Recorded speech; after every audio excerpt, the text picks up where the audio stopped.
Bonjour à tous et bienvenue dans les capsules Dialogue Insight. Mon nom est Samuel et on embarque maintenant dans la deuxième section des capsules sur le module d'activité.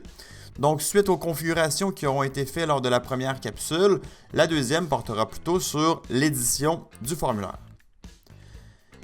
Lorsque vos utilisateurs vont cliquer sur le processus d'inscription, la première page sur laquelle ils vont arriver, c'est le formulaire d'inscription. Donc, vous pourriez simplement cliquer sur le bouton formulaire d'inscription et vous allez tomber dans l'édition visuelle du formulaire. Ici, le fonctionnement est exactement le même que pour la création des messages en mode glisser-déposer. Donc, je n'irai pas en détail sur la façon de créer le visuel de votre formulaire. Si jamais vous avez besoin de plus de détails, je vous invite à visionner les capsules et les articles sur la création des messages en glisser-déposer. Par contre, brièvement ici, la façon que ça fonctionne, c'est que vous avez des blocs de structure de 1 à 3 colonnes dans lesquelles vous allez pouvoir glisser du contenu à l'intérieur de votre formulaire.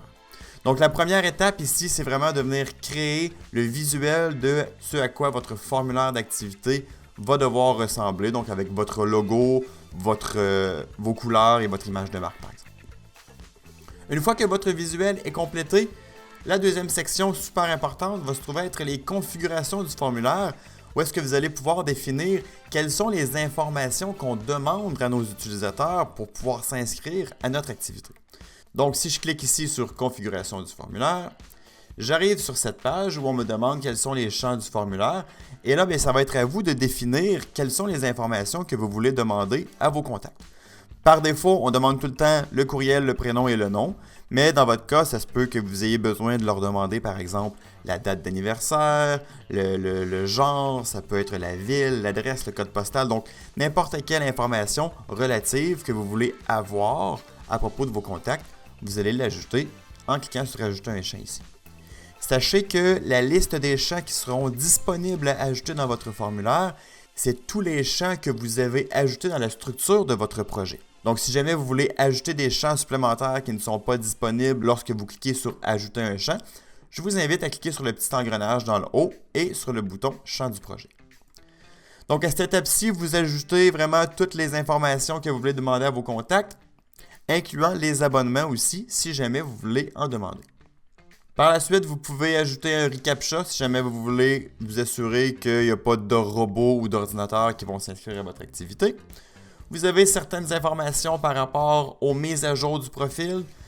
Petite parenthèse ici, si vous cliquez sur « Compléter le profil », tous les champs pour lesquels on a déjà une information ne seront pas mis à jour, alors que si vous cliquez sur « Mettre à jour le profil », toutes les informations vont être mises à jour par rapport à ce que le contact va avoir rempli.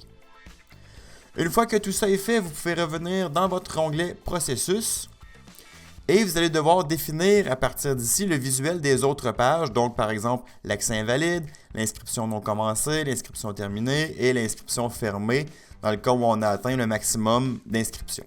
Évidemment, toutes ces pages-là vont fonctionner en conséquence des configurations que vous allez avoir faites comme on a montré lors de la première capsule. On a des options supplémentaires par la suite si jamais vous voulez donner un fichier iCalendar à vos contacts pour qu'ils puissent l'ajouter directement à leur calendrier.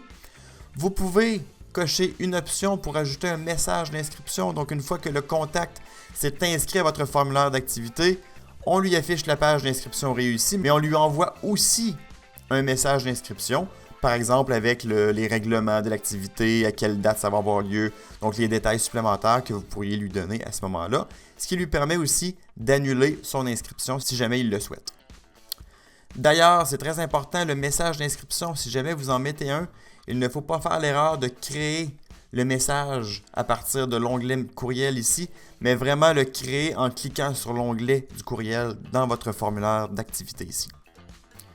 Vous pouvez aussi demander une confirmation, donc on va se rendre compte que si on coche cette option-là ici, ça relie à notre message d'inscription, c'est-à-dire que la personne s'inscrit, elle reçoit le message d'inscription et à l'intérieur de ce courriel d'inscription-là, il y a un lien pour confirmer sa présence.